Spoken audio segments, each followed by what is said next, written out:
Modi New Zealand పర్యటన మీద చాడా శాస్త్రి గారికి సంబంధించిన కథనం చూద్దాం. పాపం చాలామంది మోడీ ద్వేషులకి ఈ వీడియో చూస్తే ఈ రాత్రి నిద్రపట్టరు. మోడీ తన విదేశీ పర్యటనలో భాగంగా న్యూజిలాండ్ వెళ్ళారు. అక్కడ క్యోటో నగరంలో భారతీయులతో సమావేశం ఏర్పాటు చేశారు. 10,000 మందికి పైగా హాజరయ్యారు. ఆ సమావేశంలో న్యూజిలాండ్ ప్రధాని క్రిస్టోఫర్ లాక్సన్ మాట్లాడుతూ, నమస్తే క్యోటో, అక్కడ అందరినీ చూడటం చాలా సంతోషంగా ఉంది. ఇక్కడ ఎంత అద్భుతమైన జనం, ఇక్కడ గదిలో ఎంత అపూర్వమైన శక్తి ఉంది. ఈ రాత్రి మనం నిజంగా అద్భుతమైన మరపురాని రాత్రిని గడపబోతున్నాం.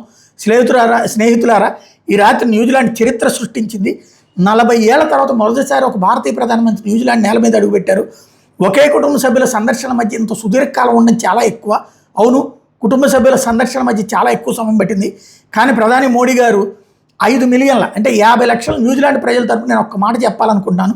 మీ రాకతో ఈ నిరీక్షణకు తగిన ఫలితం లభించింది అంటూ స్వయంగా ప్రసంగించారు. మొన్న ఆస్ట్రేలియా ప్రధానమంత్రి ఆల్బనీస్ ఇప్పుడు ఈయన. To see you all, what an amazing crowd, what incredible energy we have here in this room, and we are in for a truly incredible, unforgettable night together tonight.